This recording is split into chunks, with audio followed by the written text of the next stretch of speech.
joyful day. The good Lord's in the Good morning, everybody. Good morning and welcome. Welcome. I'm Sharon Whitehill, your worship associate, this morning at the Unitarian Universalist Fellowship of Charlotte County. I greet you with thanks to my choir companions over here, guided by Janet and Ryan, my fellow worship associates, those of them who are here with us today, Tom and Corey for tech management, Mary Jane and Sandy in the office, and welcome back, Sandy. The greeters and volunteers in the kitchen, and the bringers of art on the wall. We have a new display this month. Anybody and all who make these services what they are. So welcome to everyone, including those of you watching on YouTube today. Welcome to our progressive, lay-led community at UUFCC, especially those of you who are searching for a spiritual home. Most of us were once in that position too, seeking something larger to be part of, looking for a sense of rootedness to hold us close as we navigate the world and create meaning together. So whether it's your first time here or your 500th time, it's probably my 5,000th time, we hope and trust that you'll find people to befriend and ideas that stretch you, and liberal spiritual values to share in. Loving bravely, living justly, and offering welcome to everyone. This is the point at which I remind you to silence your devices, please. I will remind you at the end of the service to put them back on. If you are new or otherwise curious, email Mary Jane at office@uufcc.org, or better still, visit our website at uufcc.org. And meanwhile, we're glad you've chosen to spend your Sunday morning with us. It's a little late for one and a little early for the other, but are there any snowbirds returning or leaving today? I didn't think so. Is there anyone here who is with us for the first time? Not. Okay. It's time then for our prelude. Ryan will play Dvorak's Humoresque.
Thank you, Ryan.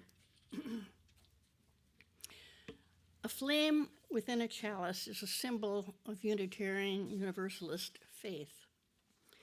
With the lighting of our chalice today, we offer these few special words by Reverend Dawn Shea Cooley, which I've amended to highlight our theme for the day, which is delight, our theme for the month, not just for the day.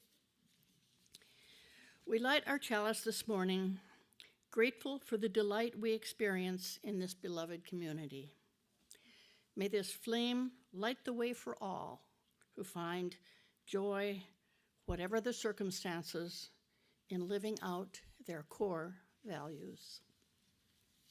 Now, as Mike lights the chalice, if you would come up and do that, Mike, please join me in reciting our affirmation in your order of service. Love is the spirit of this fellowship, and service is its law.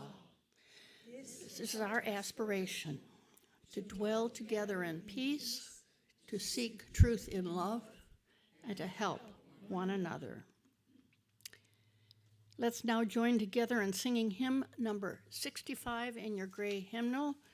Please rise in body or spirit for these sweet June days.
Our opening words this morning,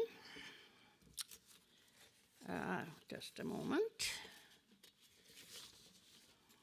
Oh, right in front of me. Our opening words this morning are by Elizabeth Cady Stanton. She was speaking at the funeral of Robert Ingersoll, who was a distinguished attorney of the day and admired by most of the leading progressives and thinkers. Stanton's description of Ingersoll here is one of the best accounts of pure delight in a communal sense, communal delight, that I've come across. I heard Mr. Ingersoll many years ago in Chicago, she says. The hall seated 5,000 people. Every inch of standing room was also occupied. Aisles and platforms crowded to overflowing. He held that vast audience for 3 hours, so completely entranced that when he left the platform, no one moved, until suddenly, with loud cheers and applause, they called him back. He returned, smiling, and said, "I'm glad you called me back, as I have more to say." Can you stand another half hour? Yes, an hour, 2 hours, all night, people shouted from various parts of the house. And he talked on until midnight with unabated vigor to the delight of his audience. This was the greatest triumph of oratory I had ever witnessed, Stanton writes. It was the first time he delivered his matchless speech, The Liberty of Man, Woman, and Child.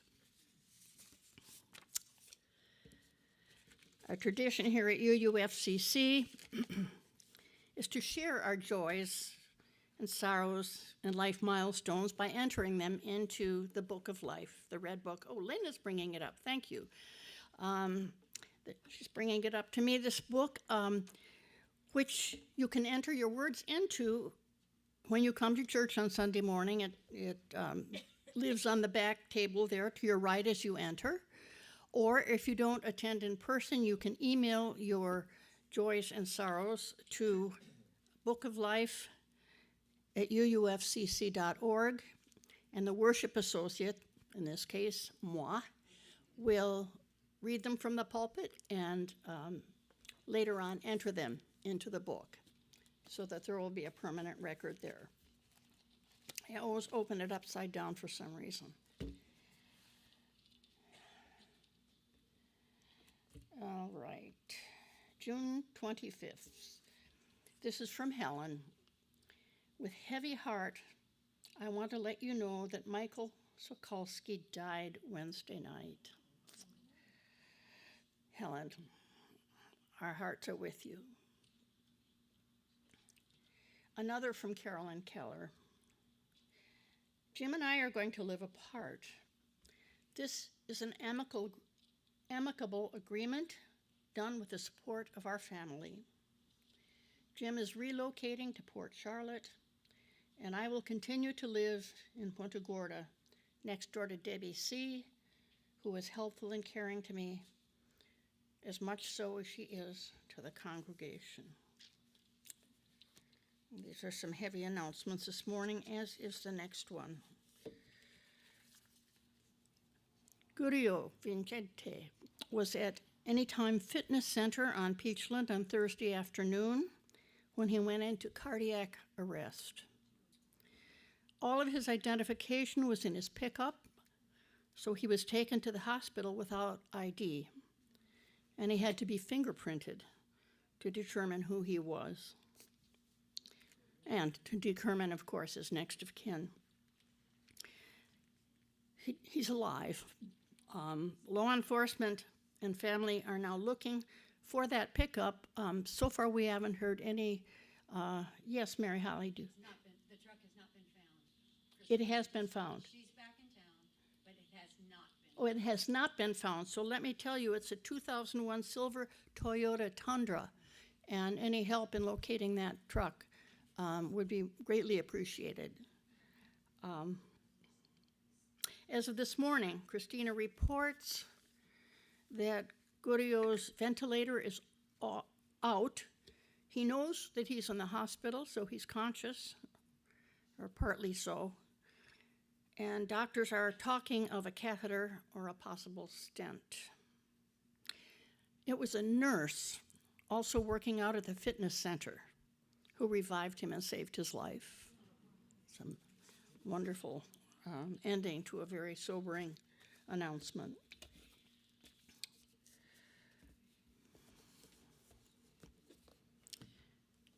We hold these milestones and others that may remain unspoken in our hearts and minds, assuring you who have experienced them of our love and support.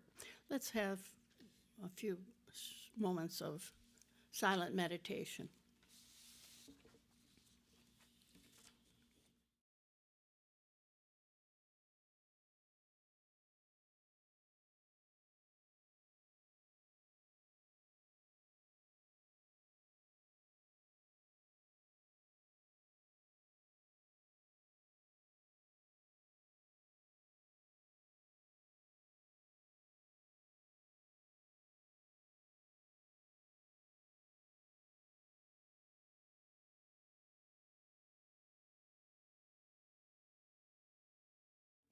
Our next hymn is number 6 in the gray hymnal. Just as long as I have breath, please stand in body or spirit and sing with us.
Today we again have the pleasure of welcoming Reverend Ann L.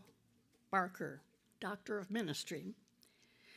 Reverend Ann is, in her own words, delightfully retired. Now, I can certainly relate. But even so, she remains what she so faithfully has been, a religious educator, a minister, and a soul friend. She lives in Punta Gorda with her wife of 30 years, Crystal, not yet retired. And so Crystal, is still a practicing physical therapist and minister. Reverend Ann's sermon is titled, "What Brings Delight to Daily Life?" And she finds her own delight in cooking, reading, walking in nature, reading. Did she mention reading yet? Being retired with a working wife, she says, gives her the freedom to engage with all of these things, and also the silence and solitude to nurture her rich inner life in connection to, this is her term, connection to the birther of the universe. Welcome, Reverend Ann. Welcome back.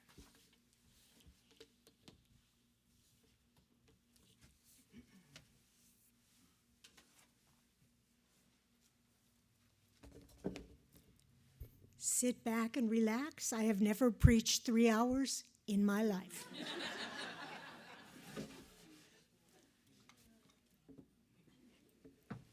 However, it does take a little time for a short person to get comfortable behind a podium. Long, long ago, and far, far away, in Appleton, Wisconsin, I began a writing project. Having retired from the Fox Valley Unitarian Universalist Fellowship, I had time to do things I really wanted to do. Now I could do services in nursing homes and retirement centers, which I very much enjoy.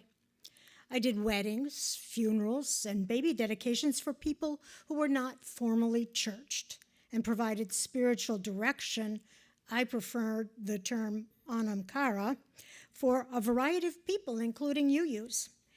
and never had to attend a committee meeting. The writing project was to create the definitive book on the origins and development of human spiritual and religious expression and how that influenced religious education. No, you will not find that book available anywhere because it was never written. I spent nearly a year researching things such as the alleged God spot in the human brain, scientific research on things like the beginning of human spirituality and children's religious development. As you might expect, after all this searching, it was clear it was not possible to go back far enough in human history to find the very beginnings of human spirituality or even understand with clarity ancient cave art, symbols, or funeral practices. There is still so much to learn, and research is ongoing. I think I need a drink, too. Pure water.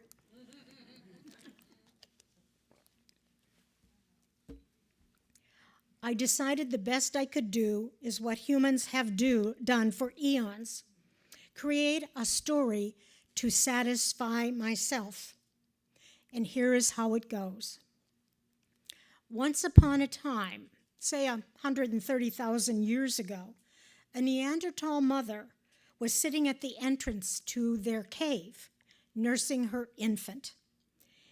Others were asleep, and morning was just dawning. As she looked over the landscape, the sun began to rise with its increasing orange glow, unhindered by human pollution. Gradually, the birds and the animals began to wake and make their early morning noises. She was aware of a different feeling than she had ever experienced before. She felt at one with everything in her world and knew, as difficult and short as life was, there was something greater. There was a bigger meaning to it all. Suddenly, she shouted the Neanderthal equivalent of, "Wow!" in response to this experience of the transcendent. However, she had no adequate words to express herself to her abruptly woken family, and all, who takes women's experience seriously anyway. Thus, the first human spiritual encounter with awe, wonder, and delight made little impact on others, and people just stopped thinking about what they were experiencing. It took tens of thousands of years before humans left any record of what I think of as spirituality. Thus ends my origin story. As I am not an anthropologist, archaeologist, or paleoanthropologist, I will end my speculation about the origin of human religious experience or spirituality. If you have any interest, there are hundreds of books, YouTube videos, and websites that can provide you with everything you ever wanted to know. Scholars in the field of religion define it as a set of beliefs and behaviors based on a shared worldview that separates the sacred or the mystical from the profane. I am now turning to a word of special interest: worldview. In Greek, the word is phronima, which is not easy to define. It includes concepts such as mind, spirit, thought, purpose, and will. It is a visual opinion, the innermost personal level of opinion, inner perspective that determines behavior. especially as it bears on the outward results and connects how the individual processes opinion making and how they therefore act. It is especially significant in Eastern Orthodox theology as the way Orthodox continue to shape their worldview and behavior on Orthodox theology. This is not a word or a concept I encountered in my Protestant seminary, but I have reflected on it much since I first learned about it. What is my phronema, and how does it reflect in my life as a Christian person? After much reflection, I concluded that my phronema is not very well formed, resulting in a lack of consistent behavior.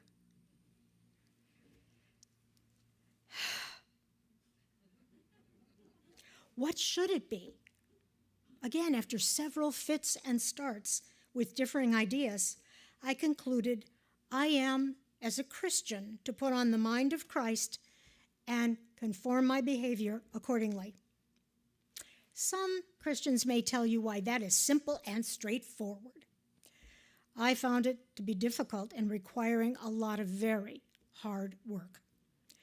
I need to consult again and again the ancient texts, read the spiritual leaders of over 2,000 years, and make the best decision I can about living in that particular worldview. Then, after all that, I had to actually do what was needed in my everyday life. While I am still working at it, let me share some experiences of living more congruently with this way of being in the world. Since my phronema includes such concepts as love, caring, compassion, understanding, and altruism, I now scan daily how I have done living consistently with those values. For instance, when the news tells me about all the kerfluffle around the former president of the United States, I now have to resist name-calling and deep anger and believe that justice will prevail. When I hear and see news from Ukraine, I resist shouting for the world to nuke Russia and turn to prayer and donations to try to alleviate some of the pain. When I see drivers doing dangerous things on the highway, I offer them a blessing instead of a curse. So what is the result of beginning to follow my deepest phronema? I am experiencing more joy, more peace, indeed more delight in just being alive. I am more relaxed and comfortable in my own skin, with significantly less frustration and anger. That's nice, Anne, you may say, but what does it have to do with this fellowship and our word for the month, delight?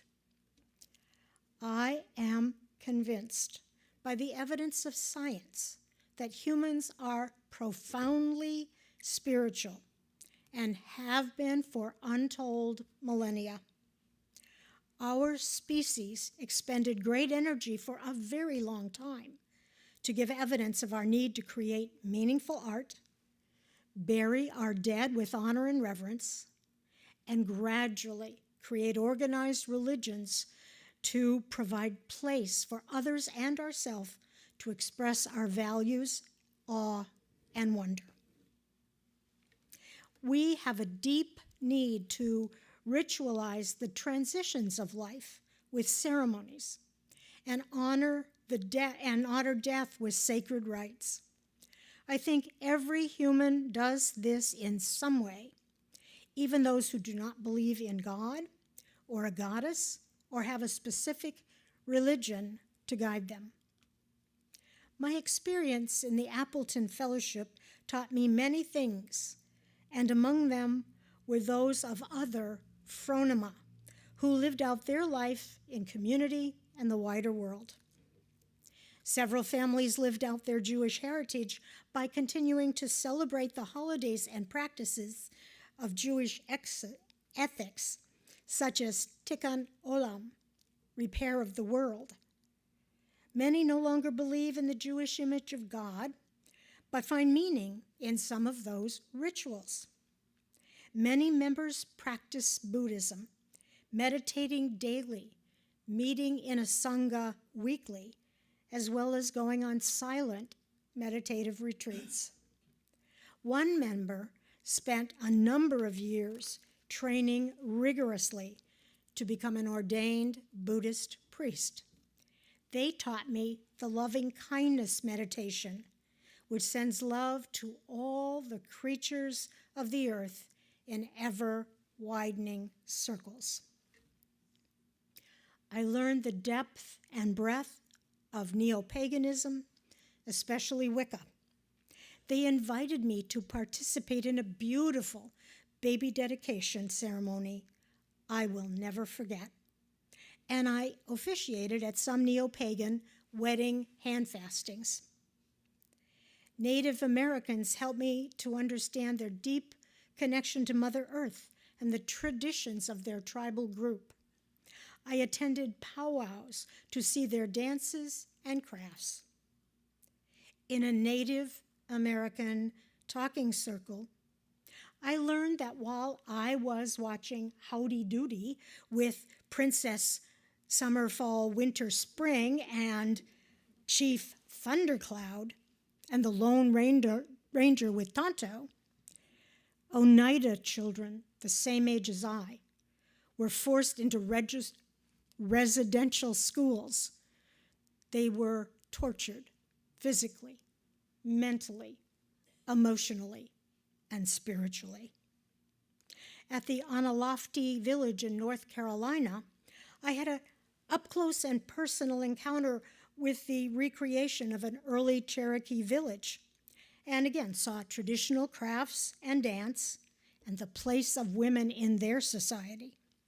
I talked with Cherokee who still practice their native religious beliefs, as well as something about their very effective healing plants and herbs. Humanists were at first a greater challenge, as some were deeply suspicious of me, and a few openly hostile. Slowly but surely, we began dialogue with mutual respect and understanding. From them, I learned deep commitment to ethical behavior and values promoting life and well-being for all. Now I can say what I learned and experienced was a bit of their phronema, each and every one of their specific worldviews. Now I know that each way of being in the world brought delight and joy to adherents of these ways of being. It is my hope that by now you see where I'm going in this talk. I am inviting each and every one of you to dig deeply to the roots of your phronema, your outlook and mindset, your way of being in the world. From where does it come?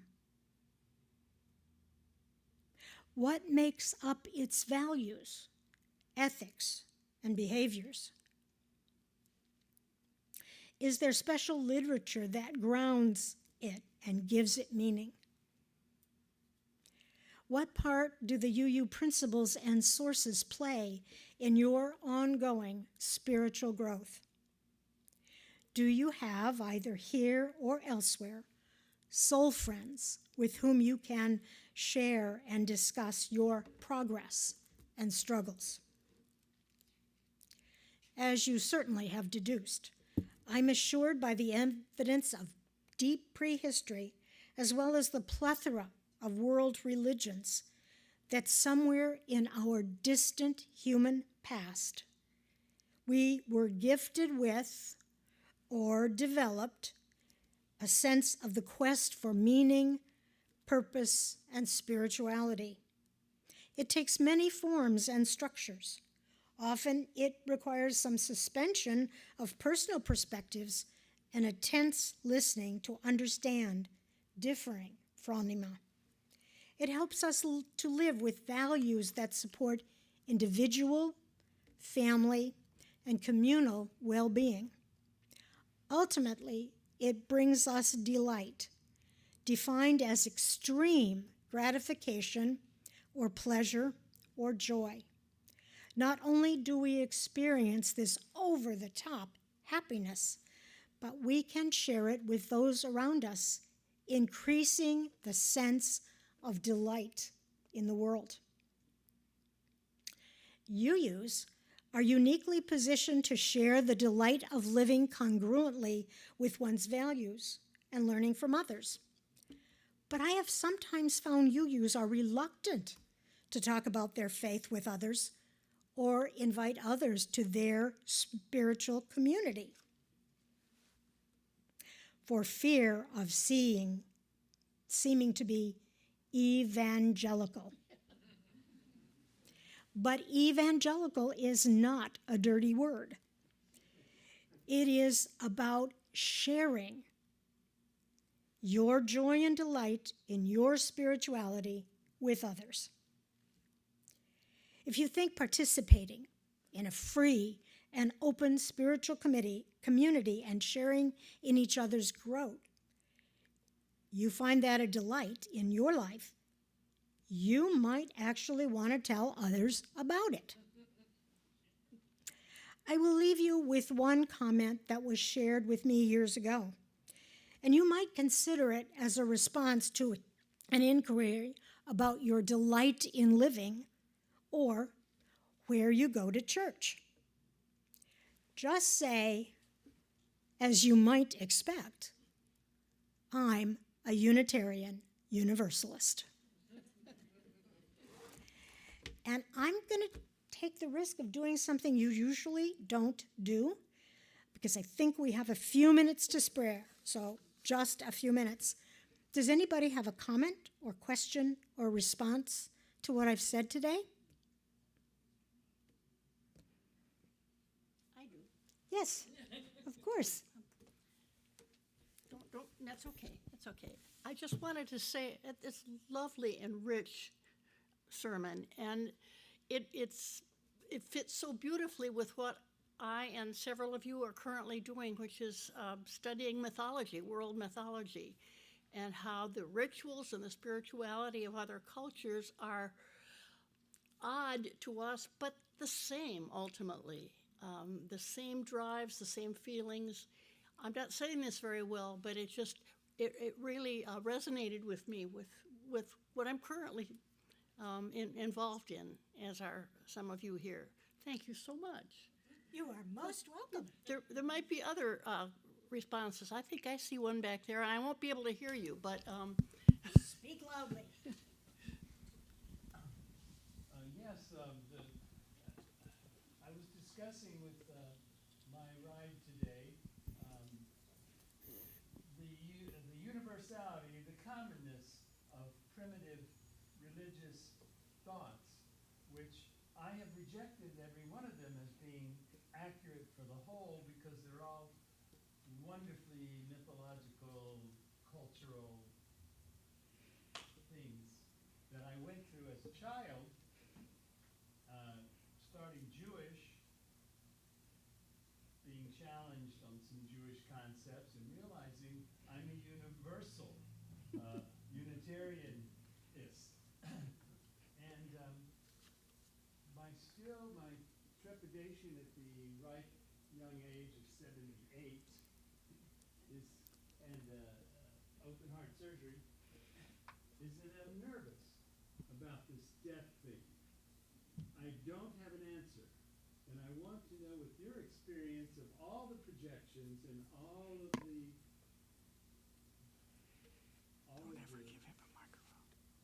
associations or We never give him a microphone. make up answers, what have you come to understand as the soul's journey from the most advanced perspective?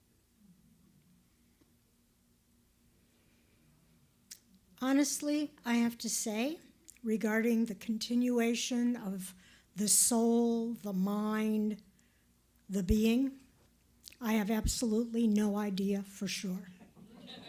I don't. What I can say is because I believe in a loving creator,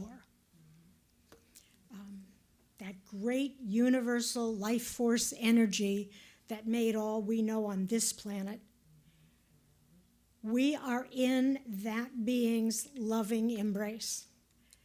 And while I fear death because I will be leaving all that I love, my wife, my children, this beautiful earth, nothing can happen beyond life that I need to fear.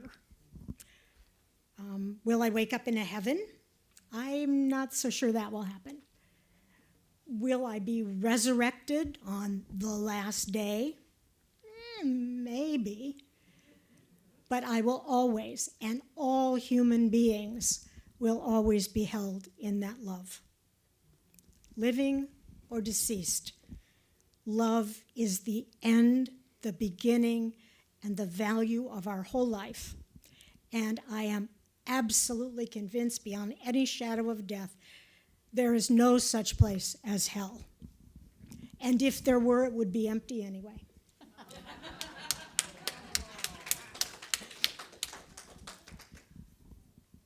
Any others? One more, okay. I'd just like to say briefly that I've thought about joy so many times over the years, and I've come to the conclusion, at least for my personal life, that it's moments. Joy comes in moments, and boy, we need to remember that and enjoy it. Absolutely, when delight comes, live into it. Because there are a lot of sobering things in this life that try to steal that joy, that delight from us. So find your phronema, your mindset, and then live so much into that that you experience more delight and joy than you do sorrow, grief, and fear. Well, thank you for indulging me. This was what we did in Appleton. And, sometimes they ask me questions that hurt my head. But I love to hear the response of those to whom I speak. Thank you.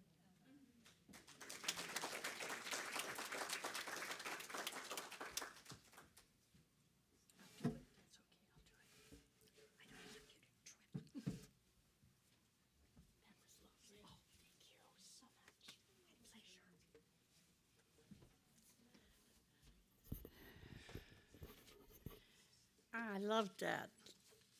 That was lovely.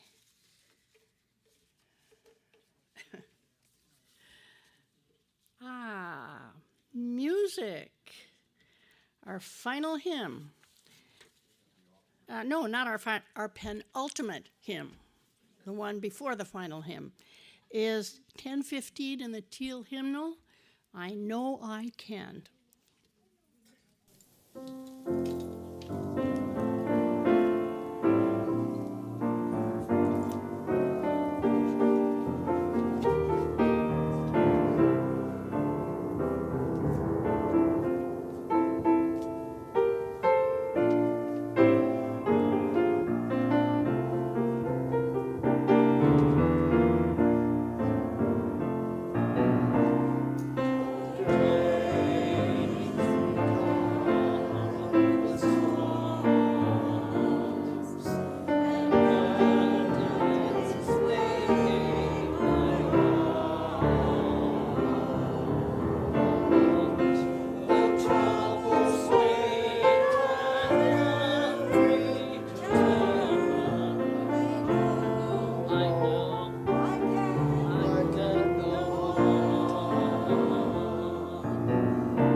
Well, we all contribute to the life of this church, and that includes what comes from our pockets and checking accounts. I know that you know how essential your financial help has been and will continue to be. So when the offering baskets come around, please be generous. I think if you are with us for the first time, I'm not sure anybody is here for the first time, but if you are, please feel no obligation to contribute because your presence is our gift. The offertory music, Brian will play What a Wonderful World. George David Weiss and Bob, I don't know if it's Thiele or Thiel, I don't know how to pronounce it, but it's a good song. Thank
you. Our announcements and weekly activities are usually listed in Mary Jane's updates, though that service is on pause while she recovers from knee surgery. Meanwhile, always, please check the website at uufcc.org for anything you need to know. And in the event of an emergency, please contact our board chair, Dennis Shaw, at shawdennis@icloud.com. I have one from Trudy. We need your artwork for our summer member and friends exhibit. Come this Friday, June 30th at 10 o'clock with your art. If you can't make it, talk to Trudy or Debbie or Tom or Cheryl. The art has been great lately. So take this to heart. Bring in your work. I have a message from Susie. For the caring committee, we are in need of a wheelchair. Our old one was damaged during Hurricane Ian and is covered in mold.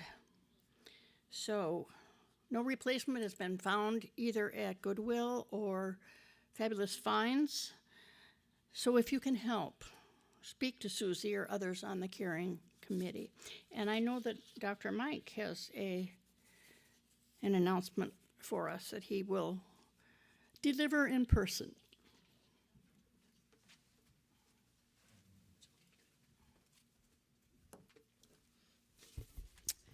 Thank you, Sharon. A couple weeks ago, I got an email from Cody Keller. Some of you may know Cody. He's an environmental activist He taught at the Naval Annapolis Academy and lived in the area for a number of years. But anyway, he sent me an email, and I think Cody may have spoken here several years ago relating to climate change and maybe a carbon tax. But anyway, he sent me an email looking to get a constitutional amendment on a coming ballot. So I brought copies with it. I'm just going to read the ballot title and summary. The title is The Right to Clean and Healthy Waters. The summary of this ballot initiative, if you're not familiar with ballot initiatives, I guess every year you're allowed to put initiatives to amend the state constitution, and you need 600,000, 900,000 signatures to get it on the ballot. And then to become a potential amendment, I believe you need 60% of the vote. And I think the legislator is trying to increase that amount. Anyway, the ballot summary is to clean and healthy waters. This amendment creates a fundamental right to clean and healthy waters. The amendment may be used to sue state executive agencies for harm or threatened harm to Florida waters, which include aquatic ecosystems. This amendment defines terms, identifies affected constitutional provisions in Article 4 governing the executive branch. It provides for civil action enforcement, allows attorneys and expert witness fees to prevailing plaintiffs. It also provides equitable remedies, including restorations of water. So I'm going to be in the back. I have a couple blank copies. If anybody's interested, they can fill it out, and I will mail it in to the appropriate agencies. I think many of us moved to this area of Southwest Florida because we enjoy the natural ecosystems in this area. And clean water is paramount to our survival and preservation of our ecosystem. So with that, I leave you. Thank you, Sharon. And interesting about Robert Ringersoll, PBS recommended a book that was about him, The Great Agnostic. So it's a great read, just to let you know. He's a very interesting character. Thank you. You never know what detail is going to connect, right? Okay. Our closing words will be followed today by a blessing from Reverend Ann. I will read closing words, meanwhile, from Mary Wollstonecraft Shelley. And as you know, she's the author of Frankenstein, the original. Love. What had I to love? Oh, many things. There was the moonshine and the bright stars, the breezes and the refreshing rains. There was the whole earth and sky that covers it, all lovely forms that visited my imagination, all memories of heroism and virtue. Not unlike my early life, although as then I was confined to nature and books as a woman in the 19th century, early 19th century. I bounded across the fields. My spirit often seemed to ride upon the winds and to mingle in joyful sympathy with the ambient air. Then, if I wandered slowly, I cheered myself with a sweet song or sweeter daydreams. I felt a holy rapture spring from all I saw. I drank in joy with life.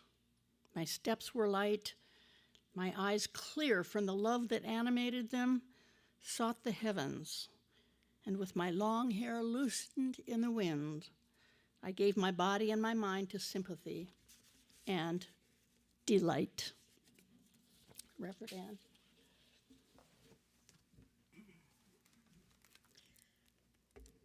I'll close with a blessing from the late Unitarian Universalist minister Judith Walker Riggs.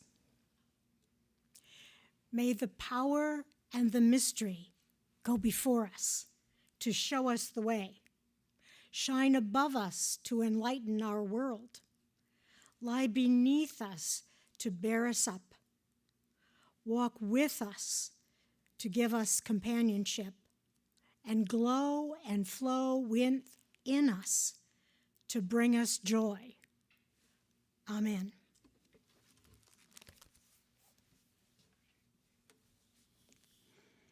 Please join me now on our ritual words as Mike comes back to extinguish the chalice. This is also my cue to remind you to turn your phones back on. And say with me these words as printed in your order of service. We extinguish this chalice, but not the light of hope, the fire of commitment, or the warmth of community.